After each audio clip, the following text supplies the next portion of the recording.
दोस्तों, जय श्रीमन नारायण। जीवन तो सब जीते हैं, लेकिन इसको जीने का सही तरीका कितने लोगों के पास है?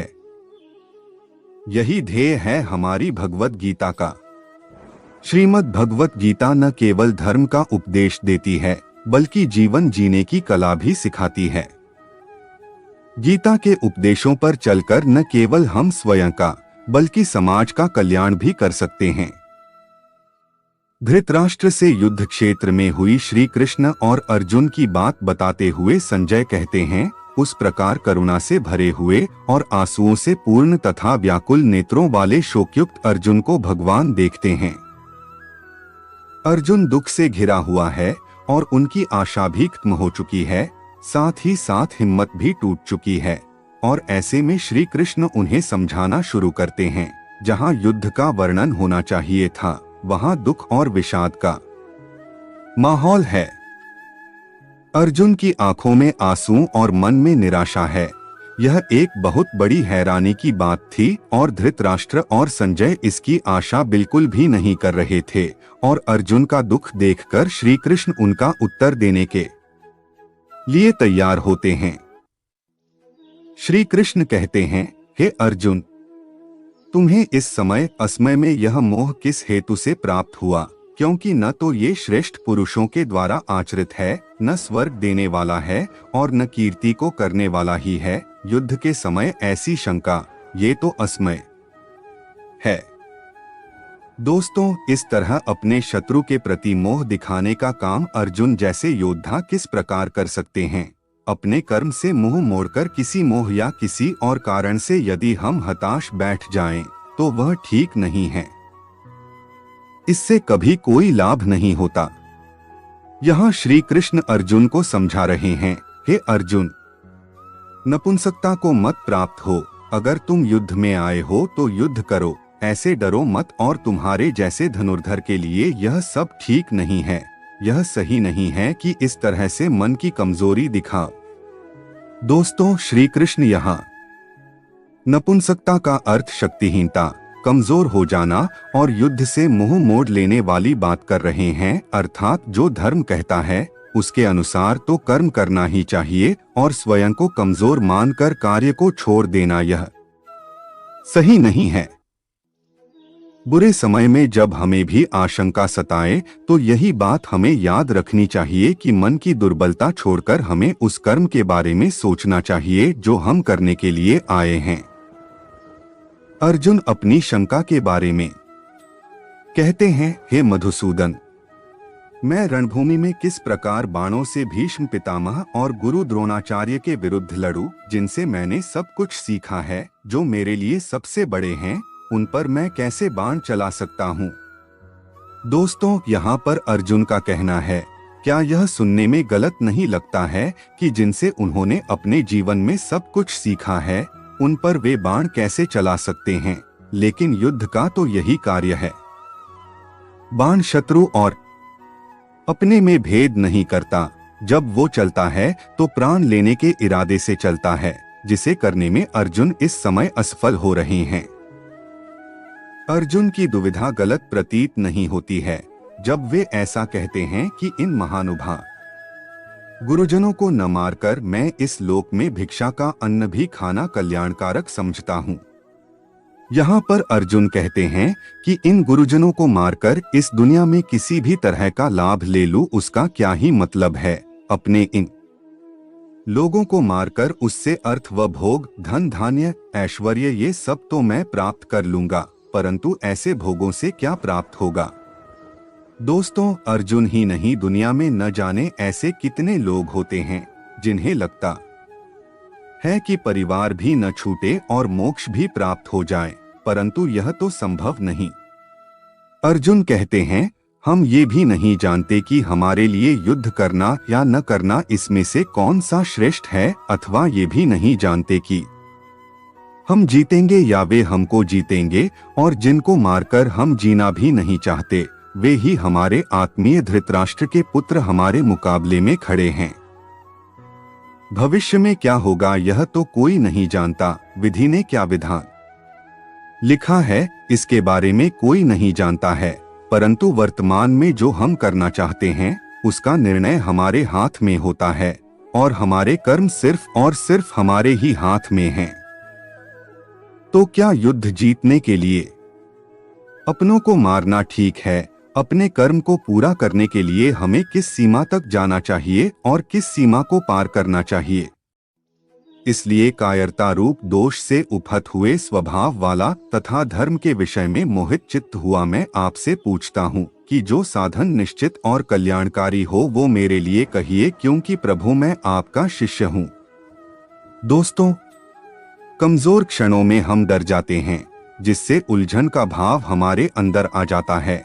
अर्जुन भी यही मान रहे हैं कि वे उलझन में हैं और कायरता का दोष वे अपने ऊपर ले रहे हैं, और तभी वे कहते हैं कि श्री कृष्ण मैं आपका शिष्य हूँ, मैं अपने आप को समर्पित करता हूँ, मुझे यह बताइए कि क्या सही है। दोस्तों, दुविधा के समय गुरु ही एकमात्र सहारा होता है और गुरु के सामने कुछ भी छुपाना नहीं चाहिए और खुलकर अपना भय, अपनी शंका सामने रख देनी चाहिए। अगर हम ऐसा करते हैं तभी तो हमें मार्गदर्शन मिलेगा। इसके आगे अर्जुन कहते हैं, जीतने के बाद उन्हें जमीन मिल जाएगी, धन धन्य प्राप्त होगा, नाम होगा, परंतु यह सब मिलने के बाद उनका यह दुख कम नहीं होगा जो उन्हें अभी महसूस हो रहा है। दोस्तों, जब अपनों का दुख सताता है तो किसी भी तरह का लाभ आराम नहीं देता, और उससे भी बड़ी बात, अगर आप दुख में हैं तो जब तक आप उसका उपाय ढूंढ नहीं लेते आपको दुनिया का कोई भी सुख आराम नहीं दे पाता है। संजय धृतराष्ट्र से कहते हैं, हे राजन, निद्रा को जीतने वाले अर्जुन अंतर्यामी श्री कृष्ण से कहते हैं कि मैं युद्ध नहीं करूंगा, और ये स्पष्ट कहकर चुप हो जाते हैं। यानी निद्रा हमारी प्राकृतिक आवश्यकता है, इस पर दुनिया में कोई भी विजय नहीं पा सका है, परंतु अर्जुन को इतना महान योद्धा माना जाता था कि उन्होंने निद्रा पर भी विजय प्राप्त कर ली थी, और वही अर्जुन अपनी निद्रा से तो नहीं लेकिन अपने मोह, अपने डर से हारते हुए दिख रहे हैं। किस समय कौन सी कमजोरी हम पर हावी हो जाए ये कहा नहीं जा सकता, लेकिन अर्जुन अपनी इस दुर्बलता को हराकर आगे बढ़े थे, और ऐसा ही हमें भी प्रयास करना चाहिए। धृतराष्ट्र की उत्सुकता बढ़ रही है, और स्वाभाविक भी है कि एक पिता होने के नाते वे दुर्योधन को जिताना चाहते थे। वे युद्ध में भाग तो नहीं ले सकते थे, किंतु युद्ध की हर बात जानना चाहते हैं। संजय धृतराष्ट्र से कहते हैं कि हे भरतवंशी धृतराष्ट्र, दोनों सेनाओं के बीच में शोक करते अर्जुन हैं, और उनके सामने अंतर्यामी श्री कृष्ण हंसते हुए उनको यह कह रहे हैं कि एक तरफ रोता हुआ कमजोर डरा हुआ बालक जैसे कि अर्जुन, और दूसरी तरफ त्रिकालदर्शी कृष्ण हैं। शायद इसीलिए श्री कृष्ण को छलिया भी कहते थे। रोते हुए के सामने भला इस तरह से कौन हंसता है, और वे इसलिए हंसते थे क्योंकि उनको जो पता था वह किसी को नहीं पता था। दोस्तों, श्री कृष्ण का गीता ज्ञान अब यहाँ से आरंभ हो रहा है। भगवान कहते हैं, अर्जुन, तुम न शोक करने योग्य मनुष्यों के शोक करते हो और पंडितों की तरह मुझसे बातें करते हो, परंतु जिनके प्राण चले गए हैं उनके लिए, और जिनके प्राण नहीं गए हैं उनके लिए भी पंडित जन शोक नहीं करते हैं। श्री कृष्ण का ज्ञान अंतिम सत्य है। वे अर्जुन से कहते हैं, तुम न पंडितों की तरह बातें कर रहे हो और न ही ज्ञानियों की तरह बातें कर रहे हो। जो पंडित और ज्ञानी होते हैं वो किसी के मरने पर या जीवित रहने पर शोक नहीं करते हैं, अर्थात इस दुनिया में किसी भी बात का शोक नहीं करना चाहिए। हे अर्जुन, न तो ऐसा ही है कि किसी काल में मैं नहीं था, तुम नहीं थे, अथवा ये राजा लोग नहीं थे, और न ऐसा ही है कि इससे आगे हम नहीं रहेंगे। ऐसा कोई समय नहीं था अर्जुन जब अर्जुन नहीं था, कृष्ण नहीं था, बाकी के राजा नहीं थे। हम आते हैं और जाते हैं, फिर से आते हैं, और समय का खेल चलता रहता है। दोस्तों, ये बात अर्जुन और हम जैसे दुनियादारी में फंसे लोगों को समझना या समझाना मुश्किल है, और इसी में से श्री कृष्ण हमें बाहर निकालना चाहते हैं। काल का फेर तो चलता ही रहता है।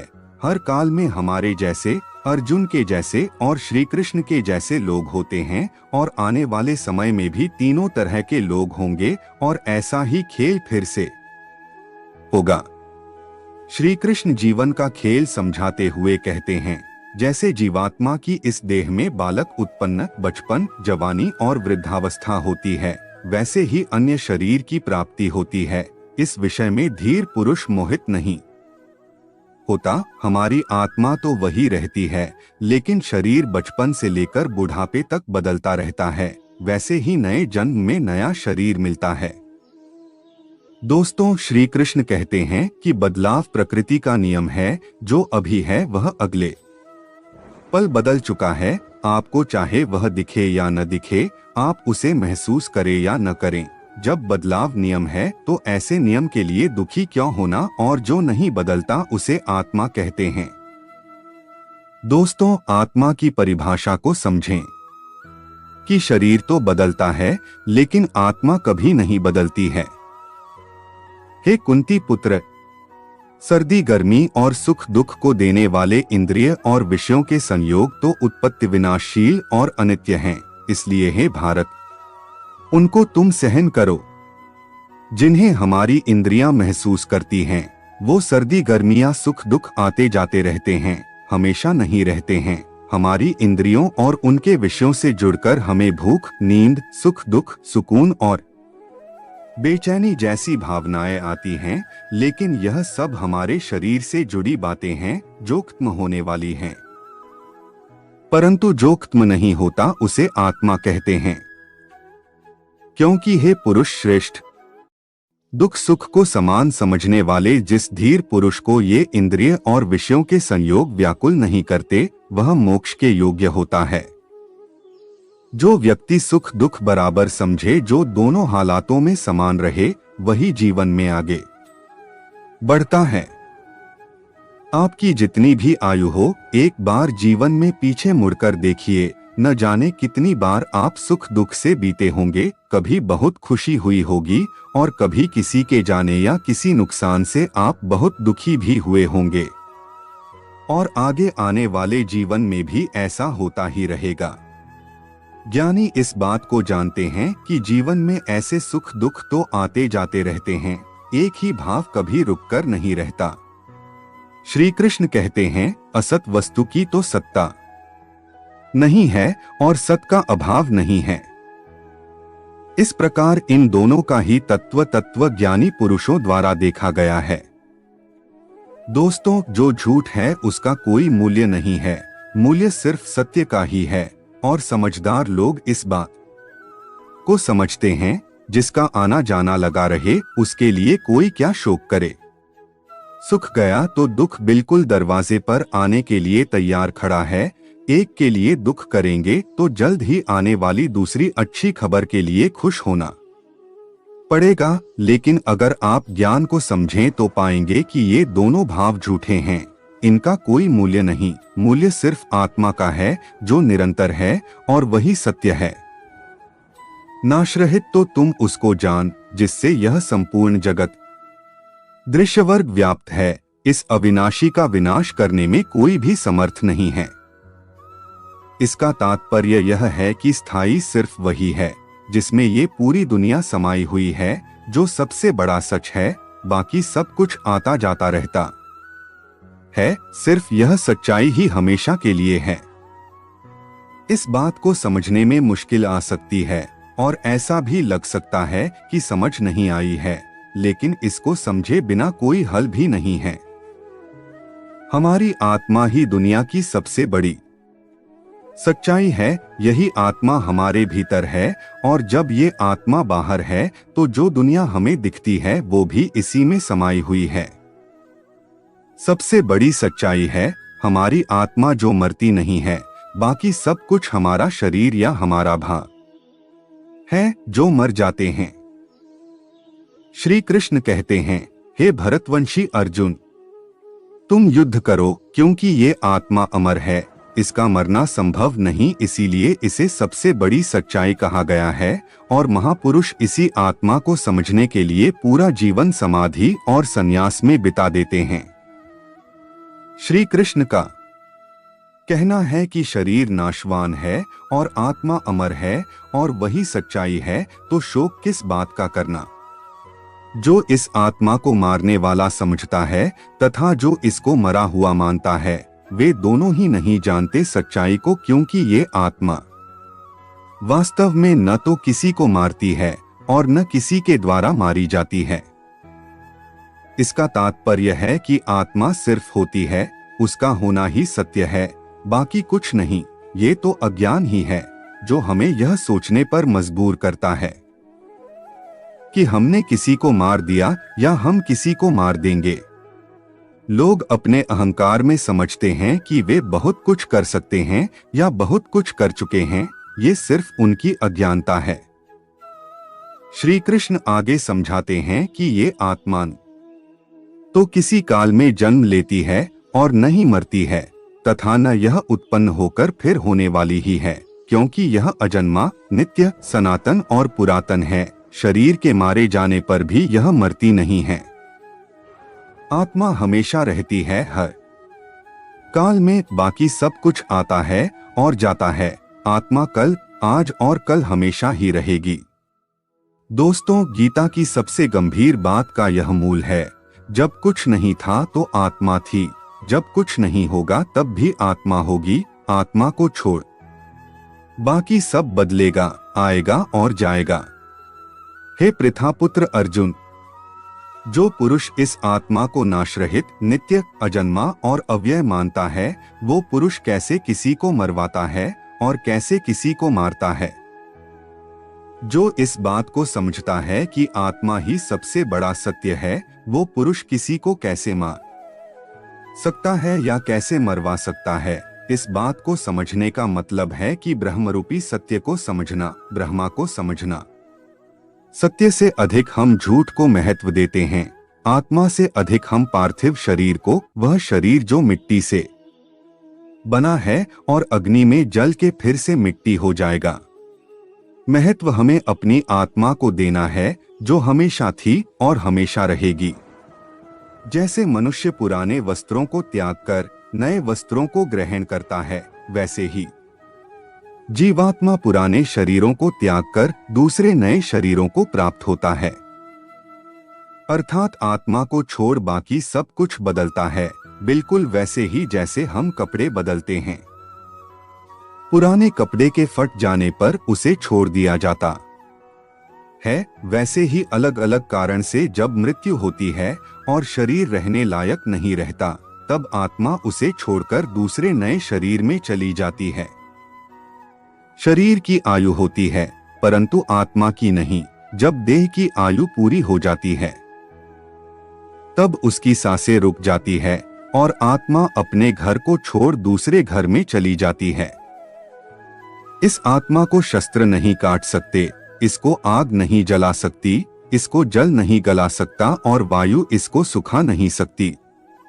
आत्मा कोई वस्तु नहीं जो जल जाए, कट जाए या सूख जाए। आत्मा के इसी स्वरूप को श्री कृष्ण समझा रहे हैं। जैसे कपड़ा फटता है, गल जाता है, उसी तरह से आत्मा को कोई वस्तु समझना भूल होगी। उस आत्मा को दुनिया की किसी चीज से मत तोलिए। आत्मा किसी के भी जैसी नहीं, उसका कोई दूसरा उदाहरण संभव ही नहीं है। आत्मा अपने आप में विरली और अनूठी है। यह हमसे पहले भी थी और आगे भी रहेगी। यह आत्मा अच्छेद्य है, इसे छेड़ा नहीं जा सकता है। यह आत्मा अदाह्य है, इसे जलाया नहीं जा सकता है। अक्लेद्य है, अर्थात गीला भी नहीं किया जा सकता है। और निःसंदेह अशोष्य है, अर्थात इसे सुखाया भी नहीं जा सकता है। यह आत्मा नित्य, सर्वव्यापी, अचल, स्थिर रहने वाली और सनातन है। दोस्तों, सनातन का अर्थ होता है जो हमेशा से है और हमेशा रहेगा, वही आत्मा भी है। श्री कृष्ण यह बताना चाहते हैं कि हम जो नाशवान है, अर्थात हमारा जो यह शरीर है, इस पर ज्यादा ध्यान न दिया जाए और आत्मा को समझा जाए, जिसका नाश नहीं हो सकता, तभी हमें मुक्ति मिलनी संभव हो सकती है, वरना मोह और दुविधा में हम हमेशा फंसे रह जाएंगे, जैसे कि अभी अर्जुन फंसे हुए हैं और अपना कर्म करने के लिए तैयार नहीं है। आत्मा का स्वरूप अव्यक्त है, अर्थात इसे व्यक्त नहीं कर सकते हैं और समझा नहीं सकते। इसको अचिंत्य कहते हैं, इसको सोच भी नहीं सकते। यह आत्मा विकार रहित है, इसमें कोई कमी भी नहीं होती। श्री कृष्ण आगे कहते हैं, हे अर्जुन, इस आत्मा को उपयुक्त प्रकार से जानकर तुम शोक करने के योग्य नहीं हो, अर्थात तुम्हारा शोक करना उचित नहीं है। आत्मा अव्यक्त इसलिए है क्योंकि हम इसे अपनी इंद्रियों से नहीं समझ सकते हैं। ये इंद्रियां दुनिया के लिए हैं, जिनसे हम दुख सुख, गर्मी सर्दी, खाना पीना, महसूस करना आदि जैसी भौतिक क्रिया करते हैं। आत्मा इन सब से परे है।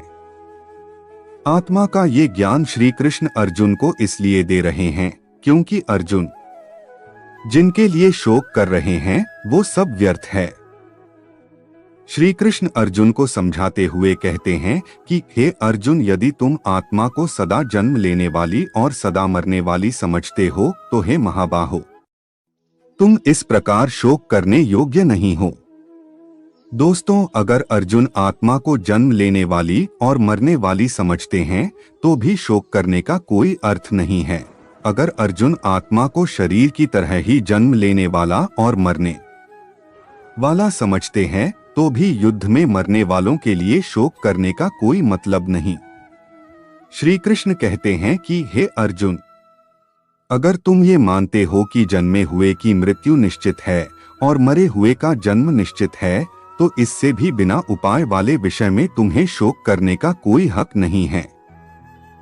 जन्म और मृत्यु तो जुड़े हैं एक के बाद दूसरे का होना, तो फिर शोक क्यों करना? जिसका जन्म हुआ उसका मरना तो निश्चित है, और अगर आत्मा ने जन्म लिया है तो उसका मरना भी निश्चित है।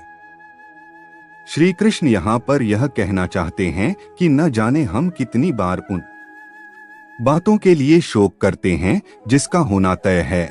ये समझदारी नहीं है। जो तय है वो तो होकर ही रहेगा, और जो होगा ही उसके लिए शोक करके अपने आप को कमजोर बनाने की क्या आवश्यकता है। हे अर्जुन, संपूर्ण प्राणी जन्म से पहले अप्रकट थे और मरने के बाद भी अप्रकट हो जाने वाले हैं, केवल बीच में ही प्रकट हैं। फिर ऐसी स्थिति में क्या शोक करना?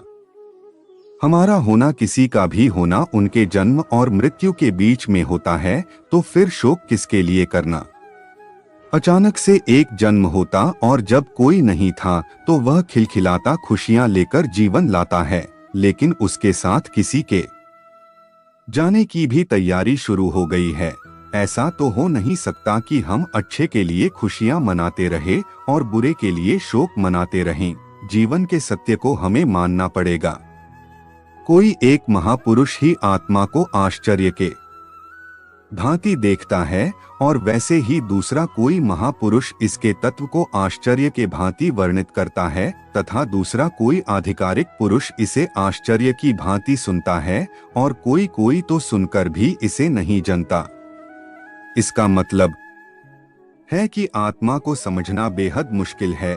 कुछ आत्मा के बारे में सुनकर हैरान होंगे कि ऐसा कैसे हो सकता है। कोई हैरान होकर आत्मा का वर्णन करेगा, और हम में से ऐसे कई होंगे जो सुनकर इस बात को समझ नहीं पाएंगे। बात पर गौर कीजिए कि कितनी बार ज्ञान की बात सुनते हैं और थोड़ी देर बाद ही अपनी मोहमाया की जिंदगी में फिर से व्यस्त हो जाते हैं। दोस्तों, अगर आप मोह माया से निकलना चाहते हैं तो आपको इस आत्मा को समझना पड़ेगा। हे अर्जुन, ये आत्मा सबके शरीर में सदा ही अवध्य है। इस कारण संपूर्ण प्राणियों के लिए तुम्हें शोक नहीं करना चाहिए। अवध्य का तात्पर्य है कि आत्मा का वध करना संभव नहीं है। जब आत्मा को कोई मार ही नहीं सकता और आत्मा ही सच है, तो तुम शोक किसके लिए कर रहे हो? दोस्तों, जो सबसे बड़ी बात सामने आती है वो ये है कि आत्मा को समझा कैसे जाए। इसको समझना ही मोक्ष की प्राप्ति है। श्री कृष्ण अर्जुन को याद दिलाते हैं कि तुम अपने धर्म को देखकर भी तुम भय करने योग्य नहीं हो, अर्थात तुम्हें भय नहीं करना चाहिए, क्योंकि क्षत्रिय के लिए धर्मयुक्त युद्ध से बढ़कर कोई दूसरा कल्याणकारी कर्तव्य नहीं है। दोस्तों, श्री कृष्ण कहते हैं कि अगर हमने किसी कार्य को करने का निर्णय ले लिया है, फिर उससे डरना नहीं चाहिए, पूरे तनमन से उस काम को करने के लिए जुट जाना चाहिए। ज्ञान यह है कि निर्णय के बाद डरने का कोई मतलब नहीं है, सिर्फ और सिर्फ कर्म करने का मतलब है। हे पार्थ, अपने आप प्राप्त हुए और खुले हुए स्वर्ग के द्वार रूप इस प्रकार के युद्ध को भाग्यवान क्षत्रिय लोग ही पाते हैं। दोस्तों, युद्ध या चुनौती को खुले मन से स्वीकार करने में ही सबसे बड़ी खुशी है। श्री कृष्ण युद्ध को स्वर्ग का खुला हुआ द्वार बता रहे हैं। हमारे लिए भी यह बात ऐसे सही है कि हमारे जीवन में भी जब कोई चुनौती आती है तो उसे मोक्ष का द्वार मानकर उसे पूरा करने में जुट जाना चाहिए। क्षत्रिय वह है जो युद्ध में अपना धर्म निभाए। अगर आपकी कामना, आपका प्रयास आपके लिए युद्ध है, तो आपको भी अपने धर्म को पूरा करना चाहिए। किंतु यदि तुम इस धर्मयुक्त युद्ध को नहीं करोगे तो स्वधर्म और कीर्ति को खोकर पाप को प्राप्त होगे। श्री कृष्ण चेतावनी देते हैं कि अगर हमने अपनी चुनौतियों को स्वीकार नहीं करा तो उसके बदले में सिर्फ पाप ही मिलेगा। हमारा स्वभाव हमें युद्ध करने की क्षमता, शक्ति को पैदा करता है, और यदि हमारा स्वभाव हमें युद्ध से दूर ले जा रहा है, इसका मतलब हम अपने धर्म से दूर हो रहे हैं और पाप के भागी हो रहे हैं। श्री कृष्ण कहते हैं, हे अर्जुन, सब लोग तुम्हारी बहुत काल तक रहने वाली अकीर्ति का चिंतन करेंगे, और सम्मानीय पुरुष के लिए अकीर्ति मरण से भी बढ़कर है। इसका तात्पर्य है कि अगर युद्ध करने से अगर मना कर दिया तो इससे बड़ा अपमान कुछ नहीं हो सकता। कुछ लोगों की भीड़ में अगर आप जाते हैं तो लोग आपकी प्रशंसा करते हैं, और दूसरी स्थिति में अगर कहीं आप जाते हैं तो लोग आपको अपमान की दृष्टि से देखते हैं। आपको क्या स्वीकार है, यश या अकीर्ति? श्री कृष्ण कहते हैं, जिनकी दृष्टि में तुम बहुत पहले सम्मानित होकर अब लघुता को प्राप्त होगे, वे महारथी तुम्हें तुम्हारे भय कारण तुम्हें युद्ध से हटा हुआ मानेंगे। दोस्तों, अर्जुन को सभी महान योद्धा समझते थे। अगर अर्जुन युद्ध से हट जाते तो वे सब उन्हें कायर मानते। चाहे अर्जुन हो या हम, युद्ध से हटने में बहुत अपमान होता है। अच्छा या बुरा, छोटा या महान, सब तुलना का खेल है। इस खेल में हार जीत तो होती ही है, इसके अलावा युद्ध में कौशल दिखाना भी एक बहुत बड़ी बात होती है। और अगर कोई युद्ध से ही मुंह फेर ले तो समाज में उसे कहीं जगह प्राप्त नहीं होती है। आपके बैरी और आपके शत्रु तो इसी अवसर में रहते हैं कि कब आपकी निंदा कर सकें। युद्ध से भाग के उन्हें ऐसा मौका क्यों देना? हे अर्जुन, तुम्हारे बैरी तुम्हारे सामर्थ्य की निंदा करते हुए तुम्हें बहुत से न कहने वाले वचन भी कहेंगे, उससे बड़ा दुख और क्या होगा? दोस्तों, जरा अपने चारों तरफ देखिए, ऐसे लोगों की भरमार होगी जो इस अवसर पर होंगे कि कब आपको नीचा दिखाया जाए, और यह अवसर अगर आप खुद ही उन्हें थमा देंगे तो सोचिए कि उन्हें कितनी खुशी होगी। फिर उन्हें हमें ये मौका देने की क्या आवश्यकता है? या तो तुम युद्ध में मारे जाकर स्वर्ग के लिए प्राप्त होगे, या तो तुम युद्ध में जीतकर पृथ्वी का राज्य भोगोगे। इस कारण है अर्जुन, तुम युद्ध के लिए निश्चय करके खड़े हो जाओ। दोस्तों, आज की दुनिया में इसी बात को सोच के देखिए, पूरे जी जान से खेलने पर आप हार जीत की चिंता नहीं करते, क्योंकि आप अपना सब कुछ झोंक चुके होते हैं। जीतने पर नाम होता है और हारने पर भी आप अपने और दूसरों के मन में सम्मान पाते हैं, क्योंकि आपने धर्म के अनुसार युद्ध किया। इसलिए अपनी चुनौतियों से कभी भी मुंह नहीं मोड़ना चाहिए। जब भी आप भगवद गीता पढ़ेंगे या सुनेंगे तो आपको ताकत मिलेगी। भगवान श्री कृष्ण ने ये बातें अर्जुन को ही नहीं कही, बल्कि अर्जुन के माध्यम से इस समस्त संसार को ज्ञान दिया। इस ज्ञान को हम अपने जीवन में उतारकर अद्भुत बदलाव महसूस कर सकते हैं। दोस्तों, कमेंट के माध्यम से यह बताएं कि भगवद गीता सार वाला यह वीडियो आपको कैसा लगा। हमने पूरी कोशिश की है आपको सही जानकारी मिल सके। आप सभी से निवेदन है कि अगर आपको हमारी वीडियो के माध्यम से सही जानकारी मिले तो अपने जीवन में आवश्यक बदलाव जरूर करें। फिर भी अगर कुछ क्षति दिखे तो हमारे लिए छोड़ दे और हमें कमेंट करके जरूर बताइए ताकि हम आवश्यक बदलाव कर सके। राधे राधे।